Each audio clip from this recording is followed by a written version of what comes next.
Revision strategy ಯಾವ ರೀತಿ ಇರಬೇಕು, ಸೊ ಅದನ್ನೆಲ್ಲ ಈಗ ಅಡ್ರೆಸ್ ಮಾಡ್ತೇನೆ ಸರ್. ಸರ್, ಯಾವುದೇ ಒಂದು ಸಬ್ಜೆಕ್ಟ್ ಇರಲಿ, ಎವರೇಜ್ ಐ ಕ್ಯೂ ಇರ್ತಕ್ಕಂಥ ವ್ಯಕ್ತಿಯ ಮೈಂಡ್ನಲ್ಲಿ ಅದು ಉಳಿಬೇಕಂದ್ರೆ 4ರಿಂದ 5 ಬಾರಿ ಓದಬೇಕು ಸರ್.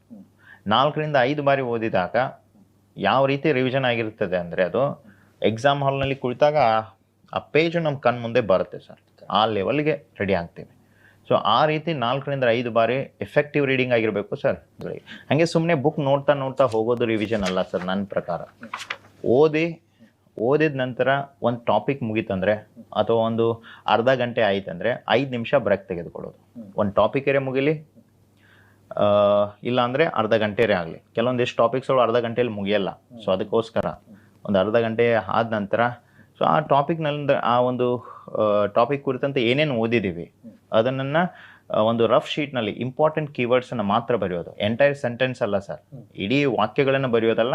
ಒಂದಿಷ್ಟು ಕೀವರ್ಡ್ಸ್ಗಳಂತ ಇರ್ತವೆ ನೆನ್ಪಿಟ್ಕೊಳ್ಬೇಕಾದಂಥದ್ದು, ಅಂಥದ್ದನ್ನೆಲ್ಲ ರಫ್ ಶೀಟ್ನಲ್ಲಿ ಬರೆದು ಈ ರೀತಿ ಮಾಡೋದ್ರಿಂದ ಒಂದು ಆ್ಯಕ್ಟಿವ್ ರೀಕಾಲ್ ಮಾಡ್ಕೋತೀವಿ ಸರ್ ನಾವು.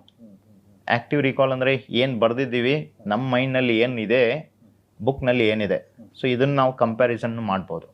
ಆ್ಯಕ್ಟಿವ್ ರೀಕಾಲ್ ಮಾಡ್ಕೊಂಡಿರ್ತೀವಿ, ಬರೆದಿರ್ತೀವಿ, ಕೀವರ್ಡ್ಸ್ಗಳನ್ನ ನೋಡಿ ಬರೆಯೋದಲ್ಲ ಸರ್, ಸೈಡ್ ಇಡಬೇಕು, ಆ ಶೀಟ್ನಲ್ಲಿ ಬರಿಬೇಕು. ನಂತರ ಆ ಶೀಟನ್ನು ನಮ್ಮ ನೋಟ್ಸಿಗೆ ಕಂಪೇರ್ ಮಾಡೋದು.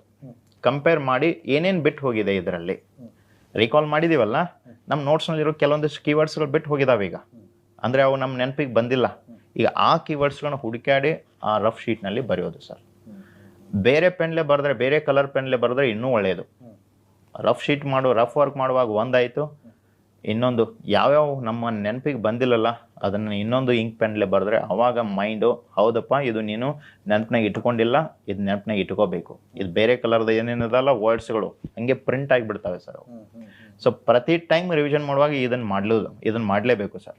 ಈ ರೀತಿ ಮಾಡಿದ್ರೆ ಅಂದರೆ okay, this is called as effective reading. ಹಿಂಗೆ ಮಾಡಿದ್ರೆ ಅಂದರೆ ನಾನು 100% ಗ್ಯಾರಂಟಿ ಕೊಡ್ತೀನಿ, ಆ ಬುಕ್ನ ಪೇಜು ನಿಮ್ಮ ಕಣ್ಣು ಮುಂದೆ ಬಂದು ಹೋಗುತ್ತೆ ಎಕ್ಸಾಮ್ ಹಾಲ್ನಲ್ಲಿ.